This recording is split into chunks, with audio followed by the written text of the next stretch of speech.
dương ọt ai pan man rồi có vì tầm lấy tha lặt tập kho giang ná đấyคือเมียอะไรที่dương ọt ai thiên thì dây thật thươn để ra thơ si rồi có thươn để ra ai đặt ban rừng bánคือdương của bạn không cả pan man thật đấy giang ná cái đóคือta nơi tại chưa chuyện từ lơ sầm mặt thiệp thươn để ra mối trăng tha quạt một lúc lát và đá quạt ai bắt đầu có bạch liêm được nông cà bạc cuộc vô nè và đạp xem xí kệ chán này dừng khơi là ta châu cái vay riêng sập tính hay cứ chập đầm ta cắn này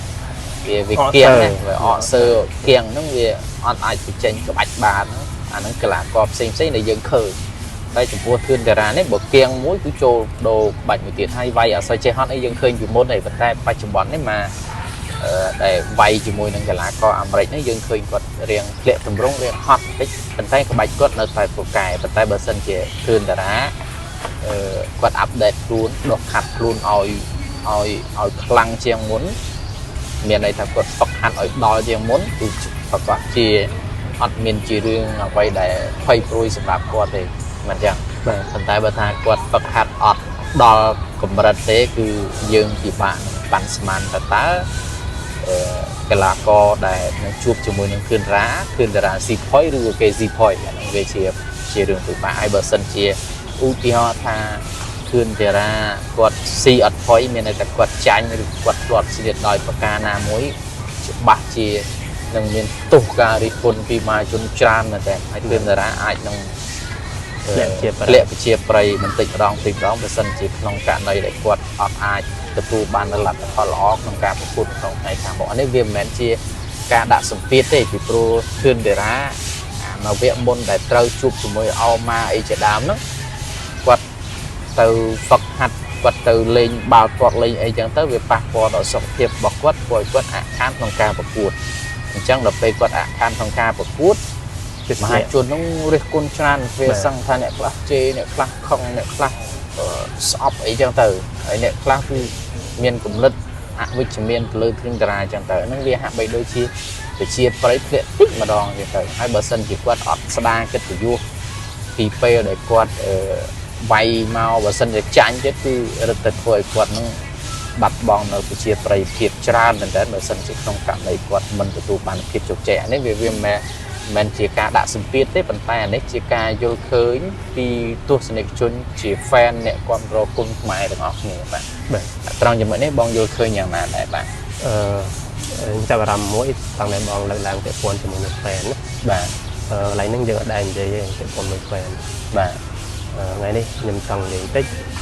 แฟนกีฬากรเราสลับมาเยอะยำแต่งเคยกอดนะแบบrồi thì cái lá co mà dương chập đầm dịch lô lăng sập chăn phấp rồi có lệ tầm rong phấp chập đầm đi quán bài chuẩn lịch mình đẹp thập na đây nếu mình bắt đầu quá đây bàn tay chọn gì hay com nó còn ló vậy bàn tay cà đi quán bỏ quán nó cái tao chia bài chuẩn lịch đấy nhá chẳng cái này ní nhưng chẳng ao giờ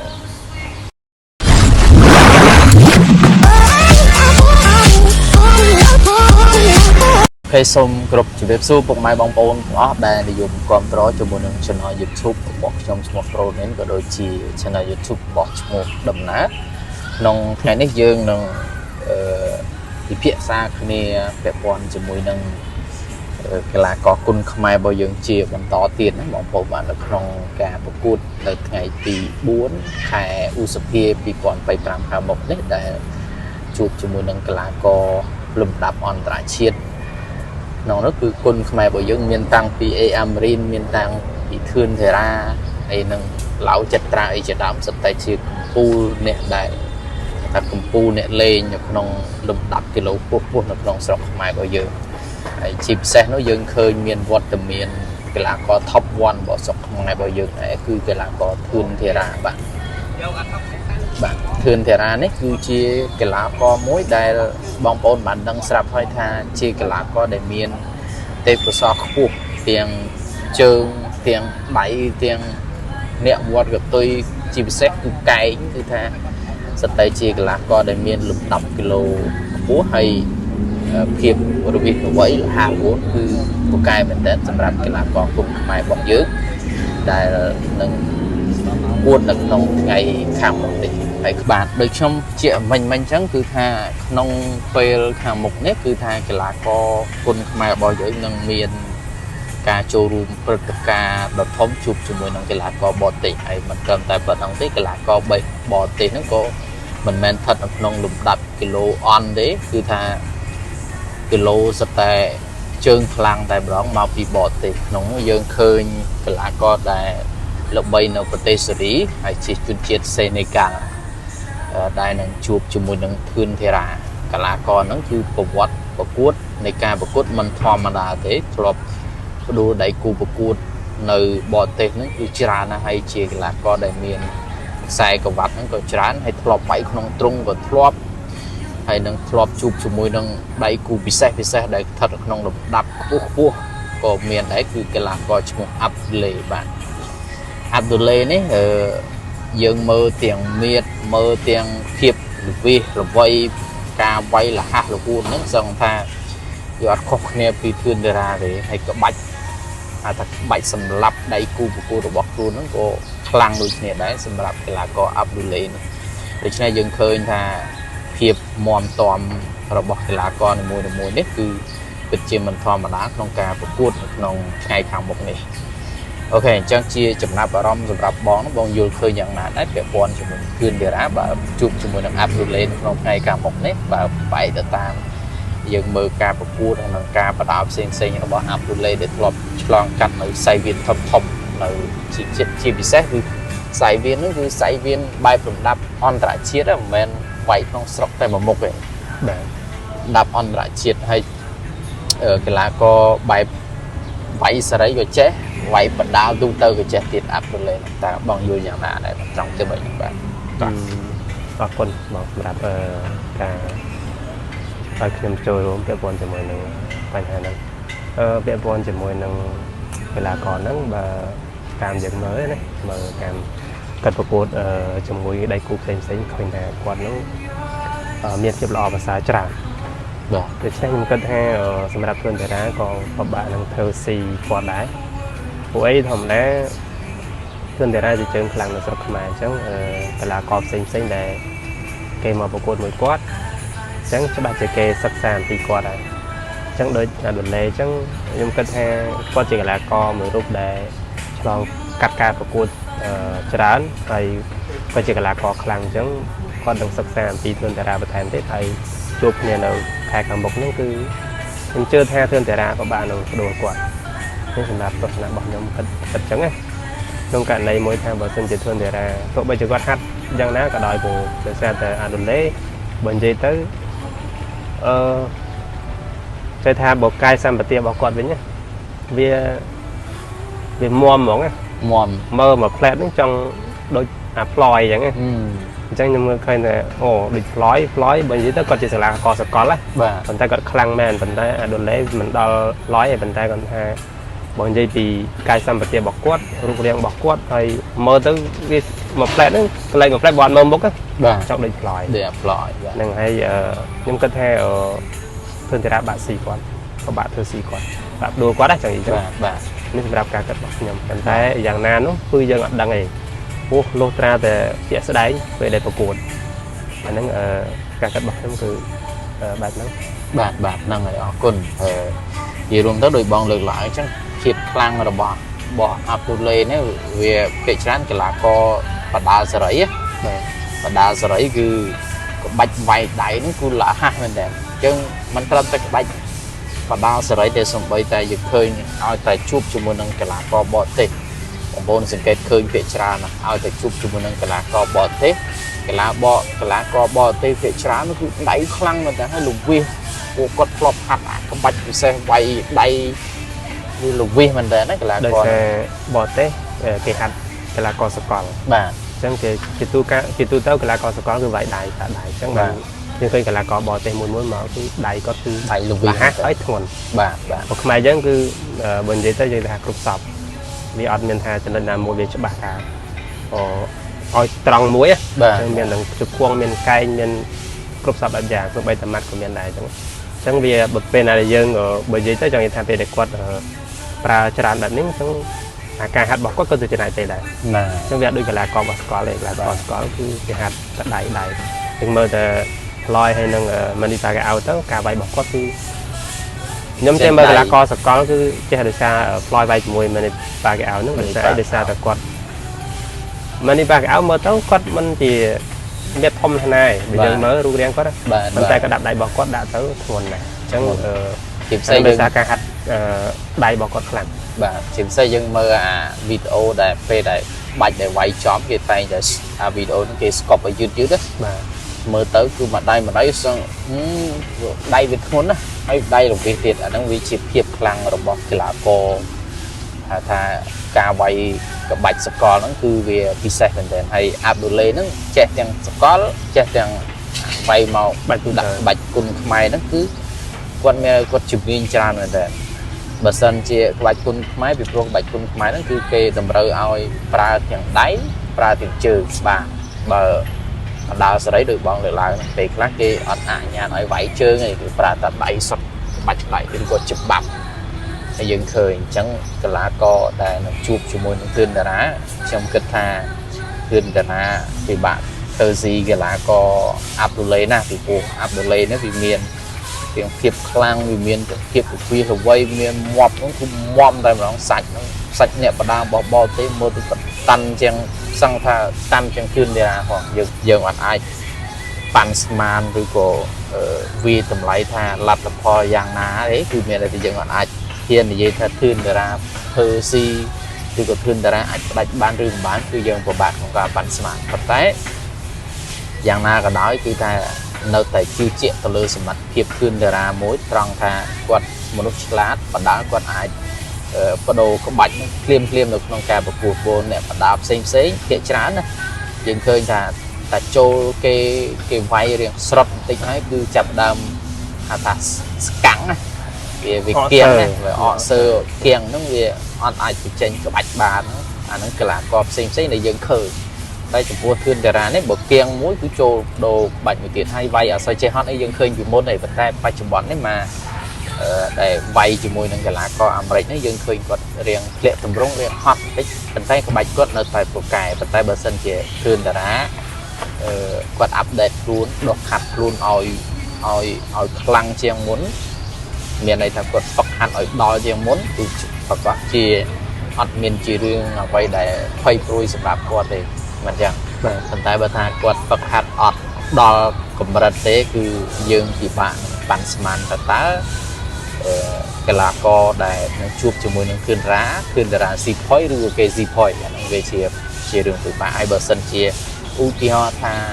ទឿនតារាគាត់ស៊ីអត់ផុយមានន័យថាគាត់ចាញ់ឬគាត់ធ្លាប់ស្លៀកដោយប្រការណាមួយច្បាស់ជានឹងមានទោសការរិះគន់ពីមហាជនច្រើនមែនទេហើយទឿនតារាអាចនឹងលាក់ជាប្រៃបន្តិចម្ដងបើសិនជាក្នុងករណីដែលគាត់អត់អាចទទួលបានលទ្ធផលល្អក្នុងការប្រកួតក្នុងថ្ងៃខាងមុខនេះវាមិនមែនជាការដាក់សម្ពាធទេពីព្រោះទឿនតារានៅវគ្គមុនដែលត្រូវជួបជាមួយអោម៉ាអីជាដើមហ្នឹងគាត់ទៅហ្វឹកហាត់គាត់ទៅលេងបាល់ទាត់លេងអីចឹងទៅវាប៉ះពាល់ដល់សុខភាពរបស់គាត់ព្រោះគាត់អាក់ខានក្នុងការប្រកួតអញ្ចឹងដល់ពេលគាត់អាក់ខានក្នុងការប្រកួតមហាជននឹងរិះគន់ច្រើនវាសឹងថាអ្នកខ្លះជេរអ្នកខ្លះខឹងអ្នកខ្លះស្អប់អីចឹងទៅហើយអ្នកខ្លះគឺមានគំនិតអវិជ្ជមានទៅលើទឿនតារាចឹងទៅហ្នឹងវាហាក់បីដូចជាវិជាប្រៃធ្លាក់តិចម្ដងចឹងទៅហើយបើសិនជាគាត់អត់ស្ដារកិត្តិយសពីពេលដែលគាត់វាយមកបើសិនជាចាញ់ទៀតគឺរឹតតែធ្វើឲ្យគាត់នឹងបាត់បង់នៅវិជាប្រៃភាពច្រើនមែនតើបើសិនជាក្នុងករណីគាត់មិនទទួលបានភាពជោគជ័យអានេះវាមិនជាការដាក់សម្ពាធទេប៉ុន្តែអានេះជាការយល់ឃើញពីទស្សនិកជនជា fan អ្នកគ្រប់គ្រងគុណខ្មែរទាំងអស់គ្នាបាទត្រង់ចំណុចនេះបងយល់ឃើញយ៉ាងណាដែរបាទចាប់អារម្មណ៍មួយតាំងតែបងលើកឡើងពាក់ព័ន្ធជាមួយនឹង fan ណាបាទកន្លែងហ្នឹងយើងអត់ដែរនិយាយទេពាក់ព័ន្ធនឹង fan បាទថ្ងៃនេះខ្ញុំចង់និយាយតិច fan កីឡាករនៅស្រុកខ្មែរយើងខ្ញុំតែងឃើញគាត់ណាបាទឲ្យតែកីឡាករខ្មែរយើងចាប់ដើមលេចធ្លោខ្លាំងស្រាប់តែចាញ់ពុបឬក៏ធ្លាក់ទម្រង់ពុបចាប់ដើមរិះគន់បែបជន់លិចមិនបែបស្ថាបនាទេបាទនេះមិនបន្តគាត់ទេប៉ុន្តែចង់និយាយថាគោលបំណងគាត់ល្អទេប៉ុន្តែការរិះគន់របស់គាត់នឹងវាទៅជា បែបហ្វេនទាំងអស់មិនថាហ្វេនកីឡាករណាទេជាពិសេសគឺកីឡាករខ្មែរយើងហ្នឹងគឺជាហ្វេនកីឡាករខ្មែរយើងហ្នឹងខ្ញុំចង់ឲ្យគាត់រិះគន់ទោះបីជាកីឡាករយើងដែលកំពុងតែខ្លាំងតែចុះកុំបែបលក្ខណៈរិះគន់បែបជនដូចគាត់ណាមានន័យថាគាត់បានប្រឹងអស់លទ្ធភាពអស់សមត្ថភាពរបស់គាត់ហើយក៏ប៉ុន្តែដូចយើងលើកឡើងអញ្ចឹងថាអាដុលេអាចថាជាកីឡាករខ្លាំងអញ្ចឹងបើសិនក្នុងករណីថាឃើញតែថាចាញ់អាហ្នឹងច្បាស់ជាមានការរិះគន់ខ្លាំងហើយអញ្ចឹងកន្លែងនេះខ្ញុំចង់ឲ្យបងប្អូនកុំបន្ទោសគាត់ប៉ុន្តែបងប្អូនអាចរិះគន់បែបស្ថាបនាហើយបែបទឹកចិត្តលើកទឹកចិត្តហើយឬក៏មួយទៀតបើសិនជាបងប្អូនមើលហើយមានចំណុចខ្វះខាតឡើងណាបងប្អូនអាចយកមកនិយាយជា talk show ដូចពួកយើងអញ្ចឹងដើម្បីឲ្យគាត់បានឃើញទៅគាត់នឹងកែប្រែថាគាត់មានចំណុចខ្វះខាតឡើងណាហើយគាត់ត្រូវអភិវឌ្ឍឡើងខ្លួនគាត់ឡើងណាអញ្ចឹងអានេះហេតុជាគោលបំណងរបស់យើងដែលយើងធ្វើវីដេអូមួយគឺយើងចង់ឲ្យឃើញកីឡាករមិនថាកីឡាករទេទាំង fan របស់កីឡាករនឹងឯងគឺមានការអាប់ដេតខ្លួនមានការអភិវឌ្ឍគឺមិនមែនចង់និយាយថាមិនមែនដោយការសម័យមុនណាបាទហើយមួយទៀតពេលដែលយើងមើលការប្រកួតណាមកចូលទៅមើល comment គឺបងប្អូន fan ចូលចិត្តបែបឌឺដងបែបការអញ្ចឹងណាតែហ្នឹងក៏ខ្ញុំគិតថាវាអត់ល្អទេបងប្អូនអញ្ចឹងសង្ឃឹមថាបងប្អូនព្យាយាមកែប្រែឡើងតិចតិចទៅបើយើងមិនអាចកែប្រែបានទាំងស្រុងតែយើងព្យាយាមកែប្រែតិចតិចទៅបាទបើសម្រាប់ខ្ញុំខ្ញុំក៏ចូលចិត្តមើលដែរហើយពេលខ្លះមិនមែនថាយើងអត់ពេញចិត្តទេយើងអត់ពេញចិត្តដែរការប្រកួតខ្លះណាបាទឬក៏ការរៀបចំកម្មវិធីខ្លះយើងអត់ពេញចិត្តទេប៉ុន្តែខ្ញុំអត់ទៅខមមិនលក្ខណៈមួយថាបន្ទោសបង្អាប់ឬក៏ហៅថាលក្ខណៈថាចេអញ្ចឹងណាបាទខ្ញុំអត់ទេខ្ញុំគិតថាវាអត់ជន់បលិចហ្នឹងហើយខ្ញុំគិតថាវាអត់ទទួលបានផលប្រយោជន៍អញ្ចឹងទៅយើងសុខចិត្តឲ្យវានៅក្នុងខ្លួនរបស់យើងកុំឲ្យចេញអាហ្នឹងសម្រាប់ខ្ញុំណាប៉ុន្តែបើសិនជាបងប្អូនអាចធ្វើបែបហ្នឹងឬក៏ល្អជាងខ្ញុំទៀតអាហ្នឹងរឹតតែល្អអញ្ចឹងណាបាទសម្រាប់ខ្ញុំយកឃើញបែបហ្នឹងបាទហ្នឹងអរគុណច្រើនអានេះវាជាការលើកឡើង recommend សម្រាប់អ្នកដែលគ្រប់គ្រងក្នុងវិស័យគុនខ្មែរដែរពីព្រោះយើងដឹងស្រាប់ហើយអ្នកដែលនាំនៅឈុតឆាកគុនខ្មែររបស់យើងឲ្យមានភាពល្បីរន្ទឺមកដល់បច្ចុប្បន្ននេះពីមុនខ្ញុំអត់ទៅចាប់អារម្មណ៍ឬបដានិយាយរួមអត់ចេះមើលហ្មងបដានិយាយត្រង់ហ្មងសម្រាប់ខ្ញុំពីមុនប៉ុន្តែចាប់តាំងពីធឿនតារាវាយជាមួយសៃយុគនៅប្រទេសថៃដំបូងហើយធឿនតារាបានផ្ដួលដៃគូប្រកួតគឺវាយសៃយុគដែលជាជើងខ្លាំងជា top 1 មួយនៅក្នុងព្រះរាជាណាចក្រថៃគឺធឿនតារាផ្ដួលសៃយុគមកគឺហើយមួយទៀតបូកផ្សំជាមួយនឹងអតីតហ្នឹងគឺកីឡាករជើងខ្លាំងល្បីក្នុងលំដាប់អន្តរជាតិមួយដែរនៅប្រទេសថៃបន្តិចបង្អាប់ថាអូខ្មែរយើងល្បីកម្រិតលំដាប់អាស៊ីអីចេះមួយចុះពីរទៅប្រហាក់បីដូចជាមើលងាយគុនខ្មែរមកតាំងពីពេលហ្នឹងមកខ្ញុំក៏ចាប់ដើមចេះមើលកីឡាបដាល់មកនេះមានន័យថាគុនសម្បត្តិដែលកីឡាករគុនខ្មែរនៅពេលបច្ចុប្បន្នរីកមុខរីកមាត់នៅឆាកអន្តរជាតិជាពិសេសលើកកិត្តិយសខ្មែររបស់យើងឲ្យស្គាល់ពីបាច់គុនខ្មែរហ្នឹងគឺមានន័យថាអ្នកដែលដើរមកដល់ចំណុចហ្នឹងគឺធឿនតារាមុនគេមិនមានន័យថាធឿនតារាចូលបដាល់មុនគេប៉ុន្តែធឿនតារានាំកិត្តិយសហ្នឹងមុនគេនៅក្នុងព្រះរាជាណាចក្រកម្ពុជារបស់យើងក្រៅពីហ្នឹងមិនមែនមានន័យថាគាត់អត់ទេដូចជាព្រំសំណាងអីជាដើមក៏គាត់នាំប៉ុន្តែធ្វើឲ្យតាំងពីធឿនតារាដូចខ្សែយកមកគឺហាក់ដូចជាកីឡាករគុនខ្មែរផ្ទុះតាំងពីពេលហ្នឹងមក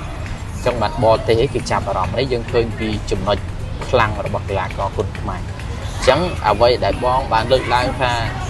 សូមអ្នកគ្រប់គ្រងទាំងឡាយហ្នឹងកុំមានការហៅថារិះគន់ដើម្បីជន់ទលិចរិះគន់ដើម្បីឲ្យកីឡាករបាក់ទឹកចិត្តព្រោះឲ្យគាត់នឹងអត់មានទឹកចិត្តក្នុងការហាត់ព្រោះវាយមិនមែនស្រួលបងប្អូនវាយយើងអ្នកដែលមិនដែលហាត់មិនដែលប្រកួតម្ដាយអីហ្នឹងវាធម្មតាតែអ្នកវាយឡើងទៅអាចស្លាប់ទៅពេលខ្លះវាអាចប៉ះពាល់ទៅដល់អាយុជីវិតដោយប្រការណាមួយវិញខ្ញុំធ្លាប់ឃើញកីឡាកររបស់ហ្វីលីពីននោះកីឡាករហ្វីលីពីនវាយព្រាត់ស្និតកន្លែងណាហ្នឹងចំកដាលកញ្ចុងកហ្នឹងមកផាច់ហ្នឹងធ្វើឲ្យគាត់ហ្នឹងបាត់បង់ជីវិតនៅលើសៃវៀនតែម្ដងនេះវាឃើញភាពផ្លោះផ្លោយអញ្ចឹងអ្នកដែលបដាល់មិនមែនងាយស្រួលទេអាជីពអីក៏មិនមែនងាយស្រួលប្រហែលដែរប៉ុន្តែ សំខាន់បើជ្រុលជាចាប់អាជីពហ្នឹងឲ្យហ្វឹកហាត់ឲ្យដល់កម្ពស់ហើយហ្វឹកហាត់ជាជំនាញរបស់យើងតែម្ដងជាអាជីពរបស់យើងតែម្ដងហើយអ្នកគ្រប់គ្រងបើសិនក្នុងករណីដែលថាគាត់វាយទៅមិនល្អឬក៏វាយទៅចាញ់ឬឈ្នះអាហ្នឹងវាជាកីឡាទេពេលដែលបងប្អូនប្រកាន់មាំទេ idol អញត្រូវឈ្នះ idol អញត្រូវតែឈ្នះដល់ពេលចាញ់បាក់ទឹកចិត្តទៅជេរតិចផ្ដាសាគ្នាអាហ្នឹងវាជារឿងមួយដែលយើងគ្រប់គ្រងខុសកលៈទេសៈពីព្រោះក្បាច់គុណបុរាណខ្មែររបស់យើងនេះវាមិនមែនកើតមានតាំងពីសម័យនឹងសម័យតាំងពីសម័យអង្គរអញ្ចឹងនៅពេលដែលមានកម្មវិធីធំធំនៅពេលដែលខ្មែរបុរាណបុព្វបុរសរបស់យើងក្នុងកម្មវិធីហៅថាសបាយប្រចាំឆ្នាំប្រចាំខែឬក៏ក្នុងការទទួលបានជ័យជំនះក្នុងការប្រកួតឬក៏ហៅថាការឈ្លានពានមានន័យថាគោអាណាចក្រខ្មែររបស់យើងវារីកសាយពីដោយសារចូលវាយកតំបន់គេមកធ្វើជាអាណាចក្ររបស់ខ្លួនអញ្ចឹងក្នុងករណីដែលមានការប្រពកម្មវិធីជ័យជំនះម្ដងគឺតែងតែមានការប្រកួតនៅក្បាច់គុណខ្មែររបស់យើងតាំងពីបុរាណកាលមកអញ្ចឹងក្បាច់គុណខ្មែររបស់យើងគឺមានភាពរីកចម្រើនខ្លាំងមែនទែននៅពេលតាំងពីបុរាណកាលមកដល់បច្ចុប្បន្នកាលដូចនេះហើយការរិះគន់ក្តីការថារិះគន់ដើម្បីស្ថាបនាវាជារឿងល្អមួយធ្វើឲ្យកីឡាករគាត់មានដឹងពីចំណុចខ្វះខាតចំណុចណាកែចំណុចណាកែខៃអាប់ដេតចំណុចណាវាហៅថាបង្កើននូវភាពខ្លាំងនិងភាពខ្សោយរបស់ខ្លួនចំណុចនេះបានជាការលើកទឹកចិត្តដល់កីឡាករផងដែរព្រោះកីឡាករវាជាយើងសង្កេតនិយាយបានថាយើងជាមនុស្សសាធារណៈវាកិច្ចបំផុតពីការរិះគន់ពីការសរសើរទេភាពមនុស្សជាសាធារណៈអញ្ចឹងយើងសរសើរបើគេសរសើរយើងគ្រាន់តែ keep in mind ទៅវាទុកក្នុងចិត្តទៅបើគេបង្អាប់ក៏យើងក៏ជាអារម្មណ៍ធម្មតានៅតែហ្វឹកហាត់ចាប់អាជីពនឹងឲ្យខ្លាំងទៅវាប្រកែប៉ុន្តែបើសិនតែយើងបដិខ្លួនទៅតាមការរិះគន់ឬការសរសើររបស់គេគឺកិច្ចបំផុតពីភាពបរាជ័យច្រើនលើកច្រើនសារទេនេះវាជាភាពជាក់ស្ដែងនៅក្នុងវិស័យកីឡាមិនថាវិស័យកីឡាទេសូម្បីតែវិស័យចម្រៀងតារាចម្រៀងអីក៏ដោយតារាចម្រៀងវាជាមនុស្សសាធារណៈមនុស្សដែលគេស្គាល់ច្រើនអញ្ចឹងបើ fan ឬក៏អ្នកណាមិនគ្រប់គ្រងវាច្រើនតែ comment ជេរឬក៏បន្តិចផ្ដាសាអញ្ចឹងទៅបើសិនជាយើងយកពាក្យគេមកផ្ដិចតាមពាក្យគេគិតហ្នឹងយើងអត់រកអាពាក្យមួយថាវារសុខឲ្យខ្លួនឯងអត់ឃើញទេអាហ្នឹងគឺខ្ញុំគ្រាន់តែចង់លើកឡើងត្រង់ចំណុចនេះពាក់ព័ន្ធជាមួយនឹងការប្រកួតប៉ុន្តែយ៉ាងណាក៏ដោយទោះបីលទ្ធផលយ៉ាងណាក៏ដោយបើសម្រាប់ខ្ញុំទាំងពីរនាក់ក្នុងនាមជាអ្នកគ្រប់គ្រងនៅវិស័យគុណខ្មែរខ្ញុំនៅតែលើកទឹកចិត្តខ្ញុំនៅតែគ្រប់គ្រងឲ្យគុណខ្មែររបស់យើងបំបាក់ទឹកចិត្តបន្តការតស៊ូដុសខាត់នៅចំណេះដឹងដុសខាត់នៅចំណេះជំនាញរបស់យើងឲ្យកាន់តែខ្លាំងគឺចំណេះជំនាញពាក់ព័ន្ធនឹងការបណ្ដាលឲ្យបានច្រើនយើងនឹងរីកចម្រើនទៅមុខហើយឃើញភាពរីកចម្រើនប៉ុន្តែដូចបងលើកឡើងជាងថាកីឡាករមួយចំនួនពេលដែលពងល្បីគាត់យកអាភាពល្បីហ្នឹងវាទៅធ្វើរឿងអីផ្សេងមួយវានាំឲ្យការបរាជ័យចឹងជាក់ស្ដែងដូចព្រំសំណាងជាកីឡាករមួយលំដាប់គីឡូខ្ពស់ជាងធឿនតារាទៀតហើយព្រំសំណាងធ្លាប់ប្រកួតឈ្នះធឿនតារាកាលពី 5-6 ឆ្នាំមុនអញ្ចឹងយើងឃើញព្រំសំណាងខ្លាំងប៉ុន្តែក្រោយមកគាត់ហាក់បីដូចជាមាននេះគាត់ហាក់បីដូចជាលើកតម្កើងខ្លួនជ្រុលហើយមួយទៀតបញ្ហាស្ទូនប្រកួតជាមួយនឹងដោដូចមកចាញ់ផងអីផងអញ្ចឹងទៅប្រកួតមួយរយៈឲ្យអត់ចេះកែក្បាច់វាយទៅតាមការ comment រិះគន់របស់ fan ផងព្រោះគាត់ហាក់បីដូចជាធ្លាក់វិជាប្រៃខ្លាំងនៅពេលបច្ចុប្បន្នពីមុនព្រមសំណាងគាត់ល្បីមិនចាញ់ខ្លួនគេថាដែរហាក់ប្រែគ្នាបើយើងទៅគាត់ពីរនាក់ប្រែគ្នាសម័យល្បីហ្នឹងបាទតែឥឡូវដូចជាព្រមសំណាងដូចជាស្ងាត់ឈឹងណាស្ងាត់មកទោះបីប្រកួតកម្មវិធីអីក៏ដោយគាត់អត់សូវល្បីល្បាញដែរខ្ញុំគិតថានេះមកពីគាត់បាទគេថាពីគាត់អត់មានគោលចំហថាខ្លួនឯងធ្វើអីចឹងណាបាទពេលដែលគាត់អត់មានគោលចំហទៅដូចបងលើកឡើងចឹងយើងតទាន់ទៅតាមការរិះគន់របស់ fan ណាបាទអញ្ចឹងទៅចិត្តតែហើយទៅ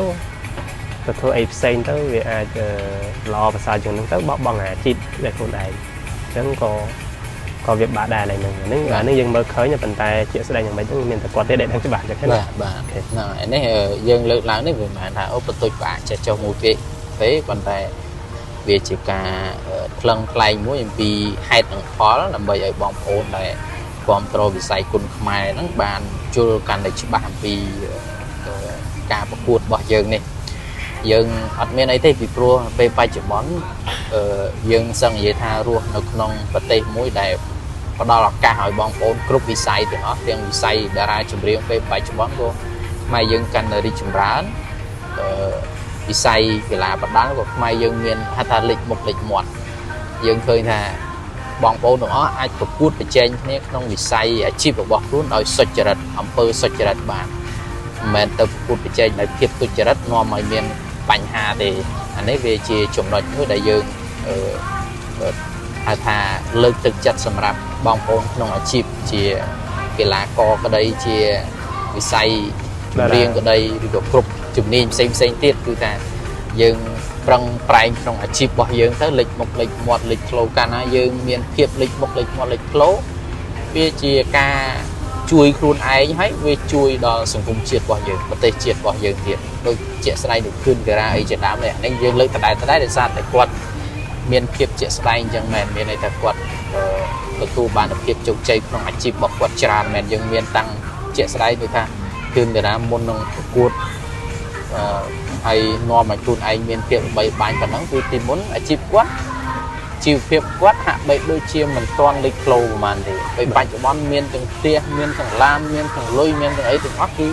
โดยซาแต่คุณขมายนั่นไงบานช่วยอาชีพวักวัดไอ้กันdariจำรันบกซ้ำอยู่ในวัดคำปรังปรังอยู่ไหนพอกันอันนี้วิธีเพียบเล็กมกเล็กหมดในขนมสังคมให้ชีพพิเศษคือท่าผู้บอเตะจับนำสกอคุณขมายกายเจ็บมวยจบปีอ่ะนั่นเคยไงบ้านบอเงี้ยเตอวิสัยจุ่มเรียงวิ่งยังเคยวันดาไอเจดามเชเดวิดไอเจดามน้องดาราเซ็งติดได้กวดปรังปรังเล็กมกเล็กหมดทุกที่มุนเตียงได้ประเทศจิตข้างมาเยอะเกี่ยวกับอาโต้เข้ามาเยอะกับกุปีพีเกมาเชียงไอ้เจ้ามูโยฟีนะจงตรอยtớiมาเยอะเล็กบุกเล็กมดตาประเทศจิตข้างโยหลุมน้อมบอลต้องติดเชียงได้เคยนะฮะได้เวียบ่าโยรีแอคไอ้ยังถ้าเวียบางhaiอย่างเทียบ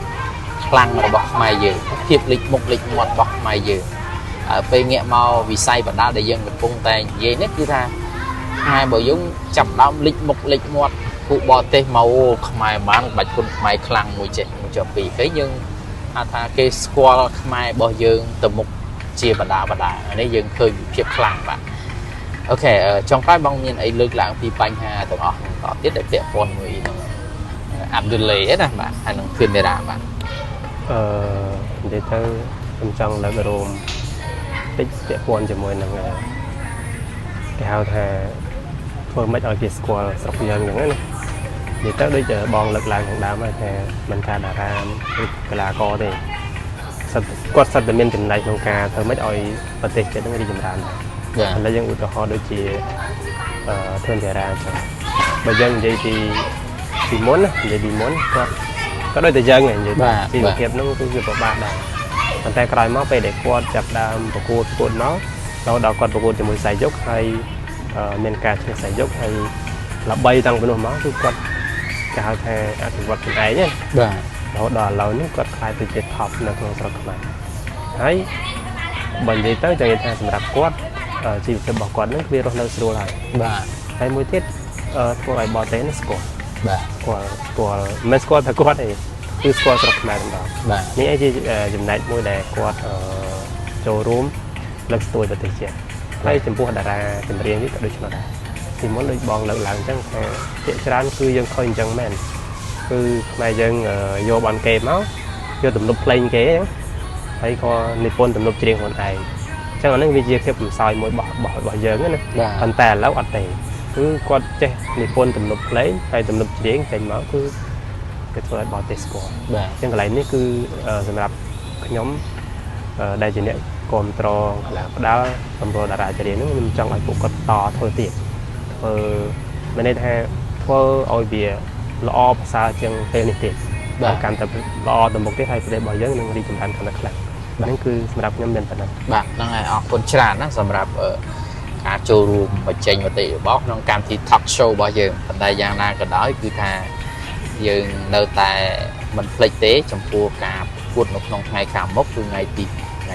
4 ขายปรำตีปอนมาไปปรำขามกนี่คือท่า បងប្អូននឹងជួបនៅរសជាតិប្លែក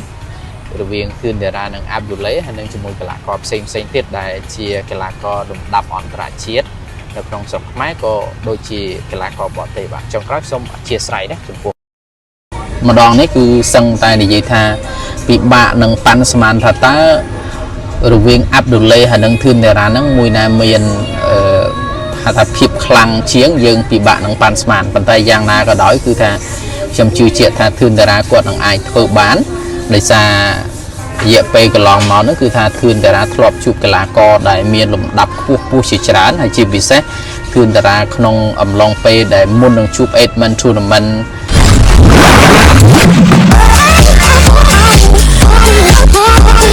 បាទសូមគោរពជំរាបសួរពុកម៉ែបងប្អូនទាំងអស់ដែលនិយមគាំទ្រជាមួយនឹង Channel YouTube របស់ខ្ញុំបាទឈ្មោះ Pronin បាទក្នុងថ្ងៃនេះខ្ញុំនឹងចូលរួមចែករំលែកវិភាគពាក់ព័ន្ធជាមួយនឹងកីឡាករគុនខ្មែររបស់យើងដែលនឹងប្រកួតនៅក្នុងថ្ងៃខាងមុខដែលធឿនតារាប៉ះជាមួយនឹងអាប់ឌូលេហើយអេអាំរីនប៉ះជាមួយនឹងកីឡាករជនជាតិបរទេសផ្សេងទៀតដែលបងប្អូននឹងទស្សនានៅក្នុងកញ្ចក់ទូទួលថោនបាទក្នុងថ្ងៃនេះបងប្អូននឹងឆ្វេងយល់អំពីសក្តានុពលឬក៏យើងនិយាយពីភាពខ្លាំងរបស់កីឡាករបរទេសនិងកីឡាករធឿនតារាបងប្អូននឹងស្រាប់ហើយថាកីឡាករធឿនតារានេះគឺជាកីឡាករលំដាប់ Grade A មួយនៅក្នុងប្រជាជាតិកម្ពុជានៅក្នុងលំដាប់គីឡូខ្ពស់ក្នុងនោះមានតាំងពីព្រំសំណាងធនរទ្ធីឈឿងល្វីអីជាដើមដែលជាកីឡាករជួរមុខរបស់ព្រះរាជាណាចក្រកម្ពុជាហើយក្នុងថ្ងៃខាងមុខនេះគឺថ្ងៃទី4ខែឧសភាខាងមុខនេះគឺកីឡាករលំដាប់គុនខ្មែររបស់យើងនឹងជួបកីឡាករល្បីៗមកពីបរទេសជាច្រើនអ្វីដែលខ្ញុំចាប់អារម្មណ៍គឺថាកីឡាករធឿនតារាប៉ះជាមួយនឹងអាប់ឌូលេបងប្អូនដឹងអាប់ឌូលេគឺជានរណាអាប់ឌូលេគឺជាកីឡាករដែលជាកីឡាករជនជាតិសេនេហ្កាល់ហើយមកពីប្រទេសសេរីបាទកីឡាករអាប់ឌូលេនេះគឺជាកីឡាករដែលស្ថិតនៅក្នុងលំដាប់គីឡូខ្ពស់ហើយគីឡូខ្លាំងហើយជាកីឡាករដែលមានភាពហៅថាកីឡាករមានភាពខ្លាំងហើយការបញ្ចេញបញ្ចូលកម្លាំងដៃហ្នឹងគឺខ្លាំងមែនទែនហើយជាកីឡាករដែលធ្លាប់ជួបជាកីឡាករលំដាប់អន្តរជាតិជាច្រើនហើយអាប់ឌូលេហ្នឹងគឺធ្លាប់វាយក្នុងទ្រង់ក៏ធ្លាប់វាយកម្មវិធីដាក់ហៅថាកម្មវិធីខ្ពស់នៅកីឡាករបរទេសគឺជាកីឡាករលំដាប់សេរីក៏មានជើងខ្លាំងនៅប្រទេសសេរីប៉ុន្តែនឹងជួបជាមួយនឹងធឿនតារានៅក្នុងថ្ងៃខាងមុខនេះប៉ុន្តែអ្វីដែលខ្ញុំជឿជាក់គឺថាធឿនតារាម្ដងនេះគឺសឹងតែនិយាយថាពិបាកនឹងប៉ាន់ស្មានថាតើរវាងអាប់ឌូលេហើយនឹងធឿនតារានឹងមួយណាមានហៅថាភាពខ្លាំងជាងយើងពិបាកនឹងប៉ាន់ស្មានប៉ុន្តែយ៉ាងណាក៏ដោយគឺថាខ្ញុំជឿជាក់ថាធឿនតារាគាត់នឹងអាចធ្វើបានដោយសាររយៈពេលកន្លងមកនោះគឺថាធឿនតារាធ្លាប់ជួបកីឡាករដែលមានលំដាប់ខ្ពស់ជាច្រើនហើយជាពិសេសធឿនតារាក្នុងអំឡុងពេលដែលមុននឹងជួប Edmund Tournament គឺថាគាត់បានប្រកួតហៅថា1វាយ10ណា1វាយ10បងប្អូនមើលតាមដានកីឡាករគុនខ្មែរធឿនតារាធ្លាប់វាយបងប្អូនដឹងថាធឿនតារាធ្លាប់ជួប1វាយ10មានន័យថាធ្លាប់ជួបជាមួយនឹងកីឡាករលំដាប់ប្រទេសជាច្រើនទៀតហើយវាយក្នុងស្រុកគឺ10នាក់បើប្រកួត10នាក់ផ្ដួលដៃគូ10នាក់នឹងឲ្យសន្លប់បានឈ្នះអាហ្នឹងបងប្អូនធ្លាប់ឃើញជាក់ស្ដែងនៅក្នុងការប្រកួតហើយចុងក្រោយបានជួបជាមួយនឹង Edmund Tournament ហើយមុនចូលឆ្នាំនេះជួបជាមួយនឹងកីឡាករសហរដ្ឋអាមេរិកដែលកីឡាករសហរដ្ឋអាមេរិកហ្នឹងគឺមានកម្លាំងខ្លាំងហើយធ្លាប់ផ្ដួលដៃគូជើងខ្លាំងនៅបរទេសជាច្រើនហើយធឿនតារាក៏គាត់ទទួលបានឲ្យជ័យជំនះដោយពិន្ទុអានេះយើងឃើញពីភាពខ្លាំងរបស់ធឿនតារាហើយចំណែកឯការប្រកួតក្នុងពេលចូលឆ្នាំនេះគឺថាធឿនតារាក៏បានយកឈ្នះកីឡាករដែលមកពីបរទេសមួយរូបដែរដោយកីឡាករហ្នឹងគឺគាត់បោះបន់ในការប្រកួតត្រឹមទឹកទី1នេះយើងឃើញពីភាពខ្លាំងរបស់ធឿនតារាប៉ុន្តែបើជួបជាមួយនឹងអាប់ឌូលេនេះវាជារឿងមួយដែលនឹងពិបាកប៉ាន់ស្មានថាតើការប្រកួតហ្នឹងវាមានលក្ខណៈបែបម៉េចហើយវាមួយណាជាអ្នកទទួលបានភាពជោគជ័យវាជារឿងពិបាកក្នុងការប៉ាន់ស្មានទុកជាមុនប៉ុន្តែយ៉ាងណាក៏ដោយយើងជឿជាក់ទៅលើការប្រកួតកីឡាករគុនខ្មែររបស់យើងគឺធឿនតារាហ្នឹងគឺ ខ្ញុំជឿថាគាត់នឹងអាចធ្វើបានដោយអាចផ្ដួលនៅអាប់ឌូលេនឹងឲ្យបានពីព្រោះអាប់ឌូលេដូចបងប្អូនថាដឹងស្រាប់ហើយថាជាកីឡាករមួយដែលមានលំដាប់ខ្ពស់ខ្លាំងមែនទែនហើយលំដាប់ Grade A នៅប្រទេសសេរីជនជាតិសេនេកាលហ្នឹងគឺប្រកែស្វិតស្វាញក្នុងការតស៊ូក្នុងការប្រកួតខ្លាំងមែនទែនហើយទាំងគីឡូបងប្អូនឃើញគីឡូហើយនឹងមៀតគឺមមដូចគ្នាសឹងថាកីឡាករអាប់ឌូលេនោះគឺសាច់ដុំធំហើយមៀតមខ្លាំងមែនទែនអញ្ចឹងតើធឿនតារាស៊ីផុយឬក៏ធឿនតារាជួបរបស់ពិតនៅក្នុងដំណាក់កាលទីនេះអានេះវាជា challenge មួយដែលធ្វើឲ្យធឿនតារានឹងអាប់ដេតខ្លួនឯងកាន់តែខ្លាំងកាន់តែប្រកែជាងមុនដើម្បីឈោងទៅយកហៅថា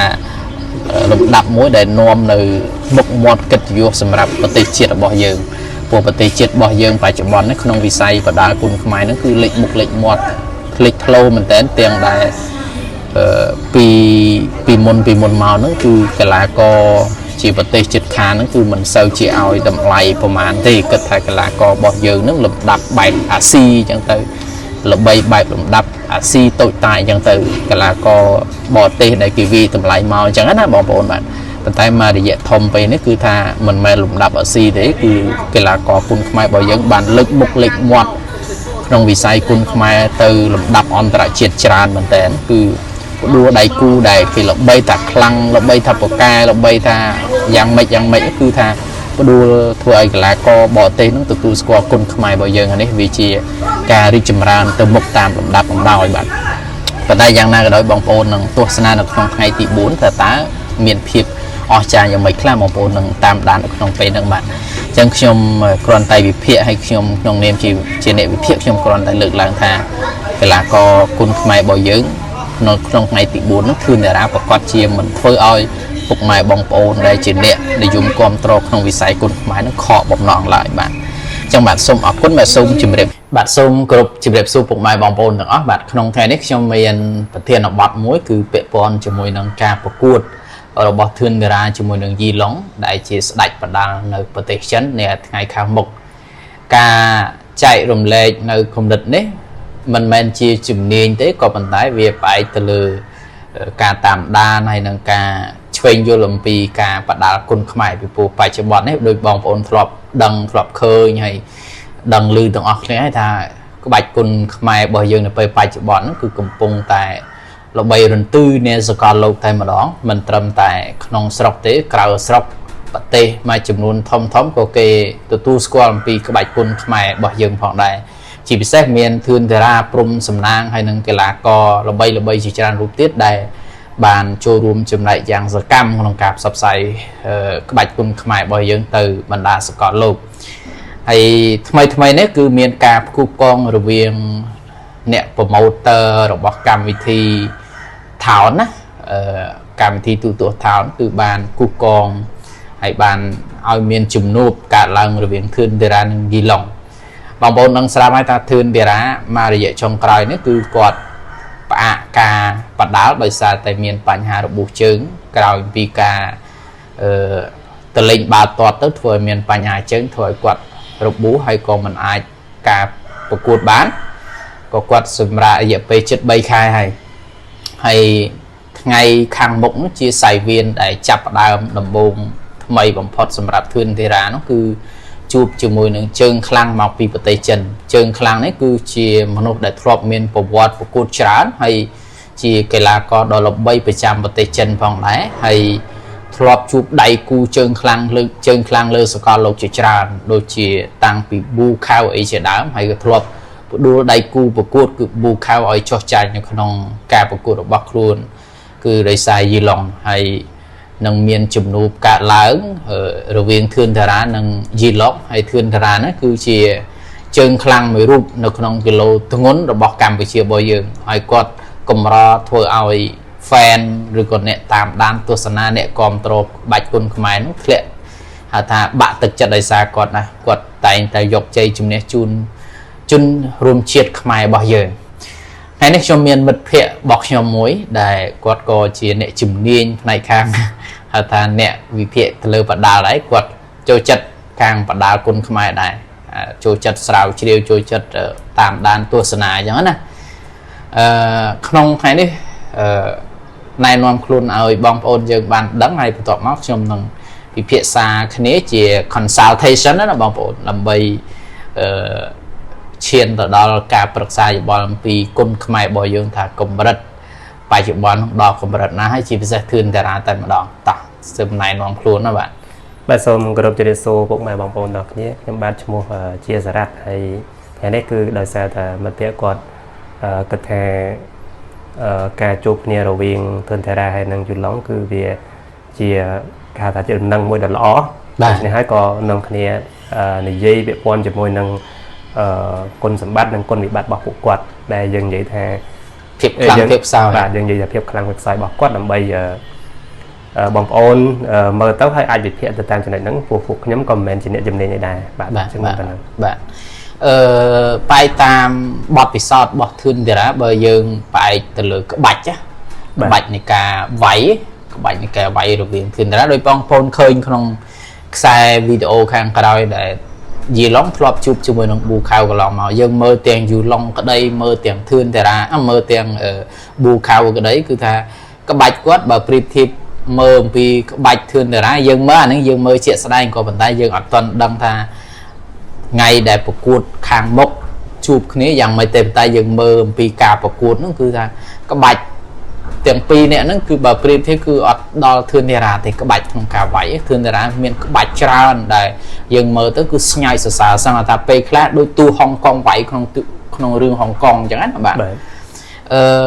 ឡូវដោយសារធឿនតារាធ្លាប់របួសជើងអញ្ចឹងហើយគាត់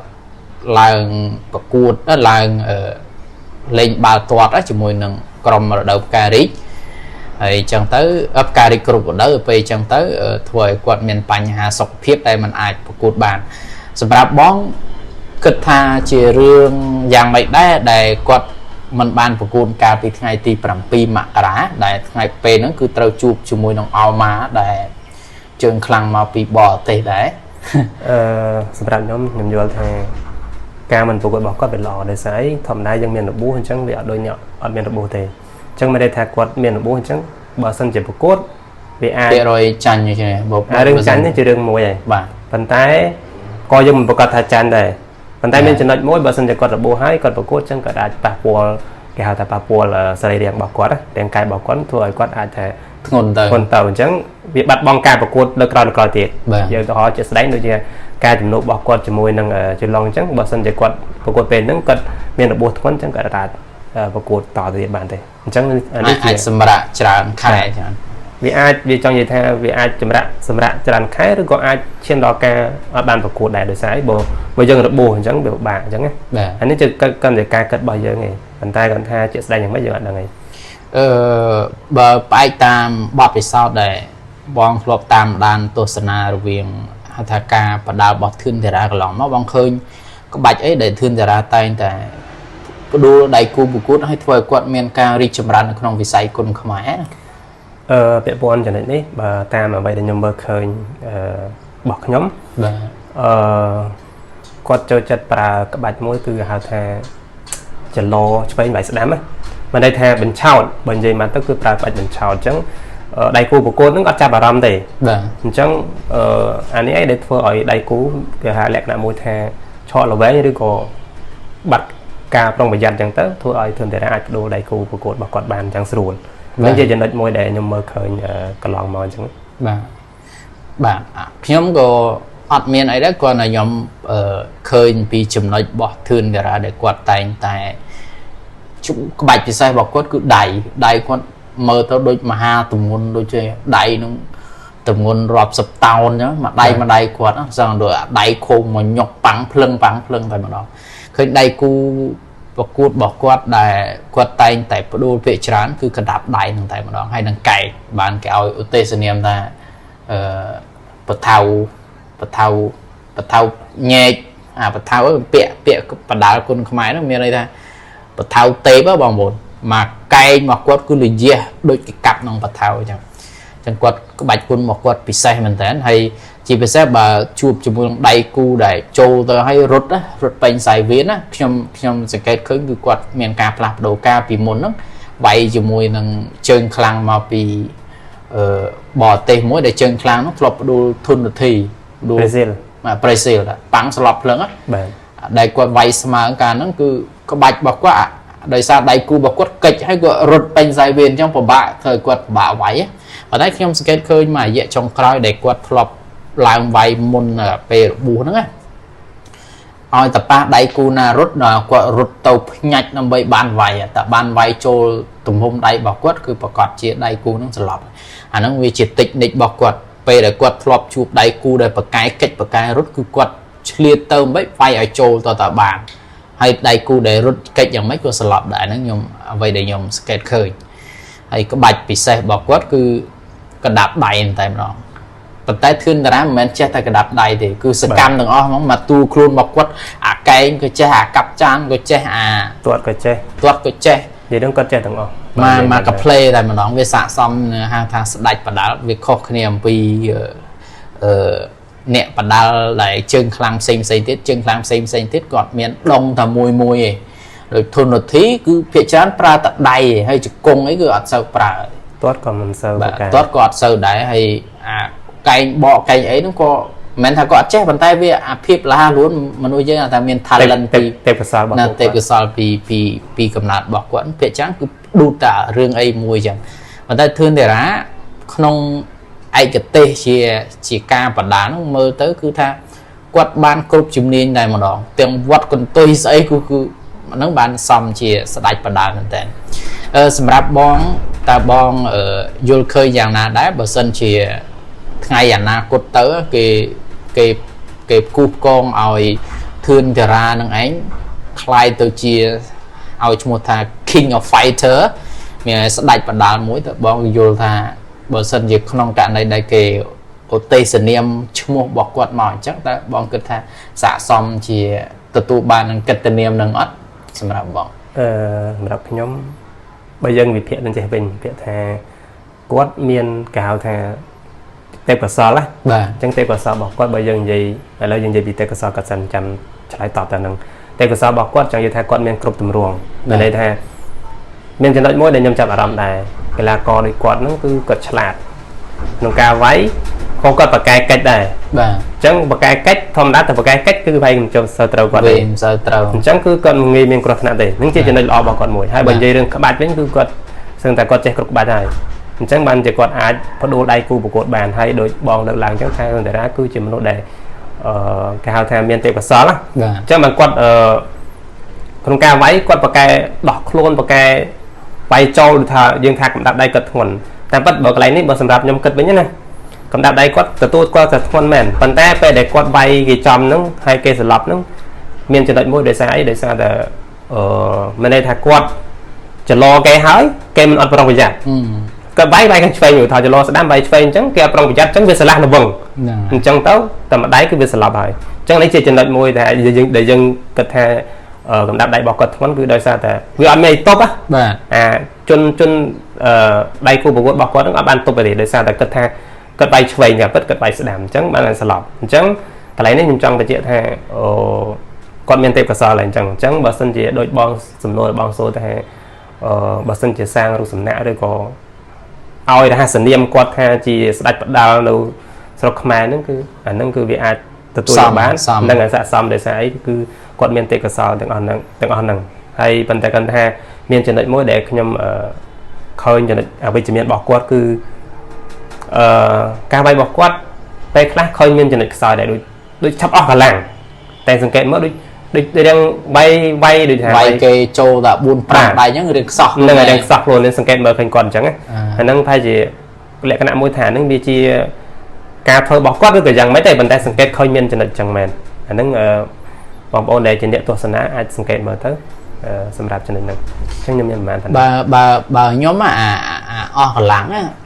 nhóm kết ở đội bòn rồi sải đội vay gì mùi trong ra đây cái váy bay kháng á nhưng mà chăn một qua chăm mua tại vẽ nó mau bị Brazil là tại vẽ nó vay để bỏ cái từ là cả chiếm bình luôn á vay đó tập tị bay thương ra nó miền cầm lăng vay ở sờ lọc ơi bỏ bong cả cột nông tập tị bay tiền nó viên men chia